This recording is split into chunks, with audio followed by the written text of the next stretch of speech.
नमस्कार दोस्तों, जय श्री कृष्णा। कल्पना कीजिए कुरुक्षेत्र के उस खौफनाक मंजर की।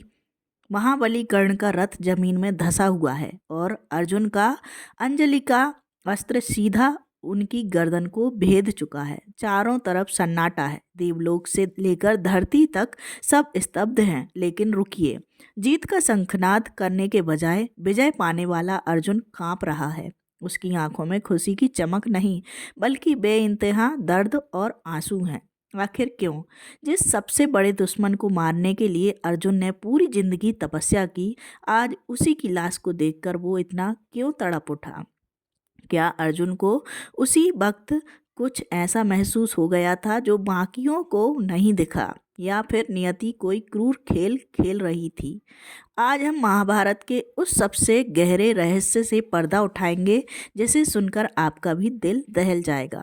सच वो नहीं है जो आप अब तक सुनते आए हैं। महाभारत का महायुद्ध अपने 17वें दिन पर आ पहुंचा था। यह वो घड़ी थी जिसका पूरी दुनिया को इंतजार था। महारथी कर्ण और गांडीवधारी अर्जुन का अंतिम मुकाबला, बरसों की नफरत, कुरु सभा का वो अपमान और प्रतिशोध की आग आज बुझने वाली थी। भगवान श्री कृष्ण रथ की डोर थामे अर्जुन का मार्गदर्शन कर रहे थे और अर्जुन का लक्ष्य एकदम साफ था, सिर्फ और सिर्फ कर्ण का वध।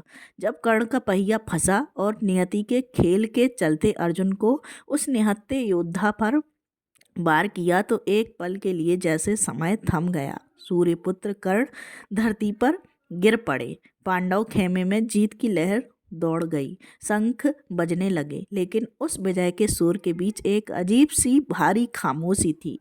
यह सिर्फ एक दुश्मन का अंत नहीं था, बल्कि अनजाने में अर्जुन ने अपने ही हिस्से को काट दिया था। पर क्या अर्जुन उस वक्त इस सच्चाई को महसूस कर पा रहे थे? जैसे ही कर्ण का निष्प्राण शरीर भूमि पर गिरा, वहाँ एक ऐसी घटना घटी जिसने अर्जुन को भीतर तक हिला दिया। शास्त्रों में वर्णन आता है कि कर्ण के शरीर से एक अलौकिक ज्योति पुंज निकला।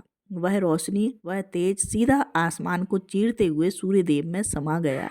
अर्जुन अपनी खुली आंखों से यह देख रहे थे और उनका दिमाग सन्न रह गया। उन्होंने सोचा कि उन्होंने एक अधर्मी, एक पापी का अंत किया है, लेकिन मरने के बाद किसी के चेहरे पर इतना ओझ, इतनी शांति कैसे हो सकती है? अर्जुन ने हड़बड़ा कर कृष्ण की ओर देखा। उन्हें लगा था माधव खुश होंगे, लेकिन कृष्ण के चेहरे पर जीत की खुशी नहीं, बल्कि एक गहरी रहस्यमयी शांति थी। अर्जुन का गांडीव हाथ में था, पर मन में एक अजीब सा सवाल उठ खड़ा हुआ। क्या जिसे मैंने मारा वो साधारण मनुष्य नहीं था? यहीं से अर्जुन के मन में जीत के नशे की जगह एक अनजाना खालीपन घर करने लगा। युद्ध जीतने के बाद अर्जुन अपने रथ से नीचे उतरे और धीरे धीरे कर्ण के सब की ओर बढ़े। कायदे से तो इस पल अर्जुन को खुशी से झूम उठना चाहिए था। आखिर द्रौपदी के अपमान का बदला पूरा हो चुका था और सबसे बड़ी बाधा रास्ते से हट चुकी थी। लेकिन जैसे जैसे वो कर्ण के करीब जा रहे थे, उनके पैरों में एक अजीब सी जकड़न महसूस हो रही थी। उनका दिल भारी हो रहा था, जैसे कोई बहुत बड़ी अनहोनी हो गई हो। कर्ण का वह तेजस्वी चेहरा अब शांत था। उस पर ना कोई क्रोध था, ना कोई शिकवा। अर्जुन को पहली बार कर्ण के अंदर एक शत्रु नहीं, बल्कि एक महान त्यागी की झलक दिखाई दे रही थी। उनकी अंतरात्मा उन्हें कचोट रही थी। क्या यह सिर्फ एक योद्धा का दूसरे योद्धा के प्रति सम्मान था, या फिर वो खून का रिश्ता था जो अनजाने में ही अर्जुन को अपनी ओर खींच रहा था? अर्जुन की आंखों में जीत की चमक की जगह अब एक अनसुलझा सवाल तैरने लगा था। युद्ध तो समाप्त हो गया था, लेकिन असली तूफान आना अभी बाकी था। जब पांडव अपनी जीत को लेकर आश्वस्त थे, तभी उन्होंने कुरुक्षेत्र की उस खून से सनी मिट्टी पर माता कुंती को आते देखा। अर्जुन को लगा माँ उन्हें आशीर्वाद देने आ रही है, लेकिन कुंती की दिशा कहीं और थी। वे सीधे उस स्थान पर गईं जहाँ कर्ण का निस्तेज शरीर पड़ा था। अर्जुन की सांसें अटक गईं जब उन्होंने देखा कि उनकी माँ उस दुश्मन कर्ण का सिर अपनी गोद में रखकर दहाड़े मारकर रो रही हैं। कुंती का वो विलाप किसी साधारण शोक जैसा नहीं था। वो एक माँ का दर्द था जो अपना सब कुछ खो चुकी थी। अर्जुन और बाकी भाई सन्न रह गए।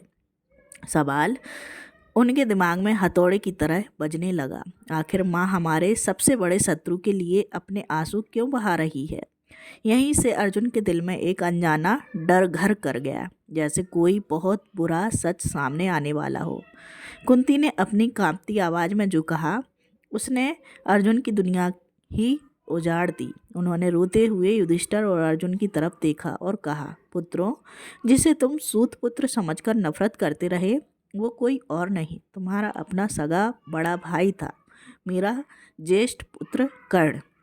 यह सुनना था कि अर्जुन के पैरों तले से जमीन ही खिसक गई। उन्हें लगा जैसे आकाश उन पर गिर पड़ा हो। जिस राधे को उन्होंने कुल कलंक और नीच कहा था, असल में उसकी रगों में भी उसी कुंती का खून दौड़ रहा था। वो बाण जो अर्जुन ने चलाया था, उसने दुश्मन का नहीं बल्कि अपने ही बड़े भाई का सीना चीर दिया था। अर्जुन के कानों में वो सारे ताने गूंजने लगे जो उन्होंने जीवन भर कर्ण को दिए थे। उस पल अर्जुन को अपनी वो भव्य विजय हार से भी बदतर और घिनौनी लगने लगी। एक ही पल में महानायक अर्जुन गहरे अपराध बोध के बोझ तले दब गए। गांडीव धनुष जिसे दुनिया की कोई ताकत झुका नहीं सकती थी, आज वो अर्जुन के कांपते हाथों से अपने आप छूटकर गिर पड़ा। अर्जुन घुटनों के बल बैठ गए और सिसक सिसक कर रोने लगे। उनके दिमाग में वो सारे मंजर किसी फिल्म की तरह घूमने लगे। जब जब उन्होंने कर्ण को सूतपुत्र कहकर दुत्कारा था, जब जब उनका मजाक उड़ाया था, वो शब्द अब अर्जुन को किसी जहरीले तीर से ज़्यादा चुभ रहे थे। अर्जुन को महसूस हुआ कि उन्होंने सिर्फ एक योद्धा को नहीं मारा, बल्कि अपने ही वंश के उस सूरज को बुझा दिया है जो शायद उनसे भी ज़्यादा ज्येष्ठ, ज़्यादा दानी और ज़्यादा वीर था। अर्जुन के मन में एक ही सवाल तूफान मचा रहा था, अगर कर्ण भैया को यह सच पता था तो उन्होंने मुझे मारा क्यों नहीं? वो तो मुझे मार सकते थे। अपने ही बड़े भाई के खून से रंगे हाथों को देखकर अर्जुन को खुद से घिन आने लगी। वो जीत का जश्न अब जिंदगी भर के मातम में बदल चुका था।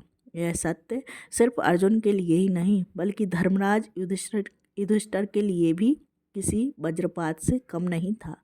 जो भाई हमेशा धर्म पर चला, उसे आज लगा कि उसने अनजाने में सबसे बड़ा अधर्म कर दिया है। युधिष्ठिर को जब पता चला कि कर्ण ने न सिर्फ अपने कवच कुंडल दान कर दिए थे, बल्कि युद्ध में जानबूझकर बाकी पांडवों को जीवन दान भी दिया था, तो उनका धैर्य का बांध टूट गया। दुख इतना गहरा था कि वह भयंकर क्रोध में बदल गया। उन्होंने अपनी ही माँ कुंती को देखा और इतिहास का एक ऐसा श्राप दिया जो आज भी प्रचलित है। उन्होंने चीख कर कहा, क्योंकि आपने इतना बड़ा सत्य हमसे छिपाया, इसलिए मैं श्राप देता हूँ कि आज से नारी जाति कभी कोई रहस्य अपने पेट में नहीं छिपा पाएगी। सोचिए उस पल वहाँ का माहौल कितना भारी रहा होगा। एक तरफ भाई की लाश, दूसरी तरफ माँ का रोना और तीसरी तरफ वो श्राप। अर्जुन अब समझ चुके थे कि इस युद्ध में उन्होंने सब कुछ पाकर भी सब कुछ खो दिया है। अर्जुन के आंसुओं के बीच श्री कृष्ण ने उस अंतिम रहस्य से पर्दा उठाया जिसने अर्जुन को पूरी तरह तोड़कर रख दिया। कृष्ण ने गंभीर स्वर में कहा, पार्थ, तुम्हें लगता है तुमने कर्ण को अपने पराक्रम से हराया है? नहीं, कर्ण को तो उसके अपने वचनों और दानवीरता ने हराया है। अर्जुन ने जाना कि युद्ध से पहले ही कर्ण को यह सच पता था, फिर भी उसने दुर्योधन की मित्रता निभाई। सबसे बड़ी बात, कर्ण ने माँ कुंती को वचन दिया था कि वह अर्जुन के अलावा किसी और भाई को नहीं मारेगा। युद्ध भूमि में कई मौके आए जब युधिष्ठिर, भीम, नकुल और सहदेव कर्ण की मुट्ठी में थे, लेकिन उसने उन्हें जीवन दान दिया। सोचिए, एक हाथ में हथियार और दूसरे हाथ में अपने भाइयों की जान, कर्ण किस द्वंद्व से गुजरा होगा। यह जानकर अर्जुन को अपनी वीरता एकदम तुच्छ लगने लगी। उसे महसूस हुआ कि कर्ण ने मरकर भी बड़े भाई का फर्ज निभाया और अर्जुन ने जीतकर भी एक छोटे भाई होने का हक खो दिया है। कर्ण का कद अब अर्जुन की नज़रों में हिमालय से भी ऊंचा हो चुका था। कहानी का सबसे दिल दहला देने वाला पल तब आया जब कर्ण के अंतिम संस्कार की बारी आई। नियति का खेल देखिए, जिस हाथ ने कर्ण के गले पर तीर चलाया था, आज उसी हाथ को अपने बड़े भाई की चिता को आग देने पड़ रही थी। अर्जुन मशाल थामे खड़े थे, लेकिन उनके पैर आगे नहीं बढ़ रहे थे। हर एक कदम के साथ उनका अभिमान, उनका अहंकार पिघलकर आंसुओं के रूप में बह रहा था। अर्जुन उस वक्त सिर्फ रो नहीं रहे थे, बल्कि भीतर से मर रहे थे। उन्हें एहसास हो गया था कि यह धर्म युद्ध जीतने के लिए उन्होंने अपना धर्म ही खो दिया है। कर्ण की जलती हुई चिता की लपटों में अर्जुन को अपनी जीत राख होती हुई दिखाई दे रही थी। वह समझ गए कि दुनिया के लिए वो भले ही विजेता हों, लेकिन खुद की नज़रों में वो हमेशा के लिए हार चुके थे। वो आंसू सिर्फ दुख के नहीं, बल्कि एक आजीवन पश्चाताप के थे। तो दोस्तों, कुरुक्षेत्र की उस रात ने साबित कर दिया कि युद्ध सिर्फ हथियारों से नहीं, बल्कि रिश्तों के खून से भी लड़े जाते हैं। अर्जुन ने दुनिया को तो जीत लिया, लेकिन अपने ही भाई को खोकर वो मन ही मन हमेशा के लिए हार गए। कर्ण का वो मूक त्याग आज भी हमें सिखाता है कि बड़ा वो नहीं जो जीतता है, बल्कि महान वो है जो सब कुछ जानते हुए भी अपनों के लिए हार स्वीकार कर लेता है। अब आप बताइए, आपकी नज़र में असली खलनायक कौन था, विजय अर्जुन या दानवीर कर्ण? नीचे कमेंट में अपनी राय दिल खोलकर लिखें, और ऐसे ही गहरे रहस्यों को जानने के लिए हमारे चैनल आरसी स्टडी क्लास को सब्सक्राइब करना ना भूलें। धन्यवाद। जय श्री कृष्ण।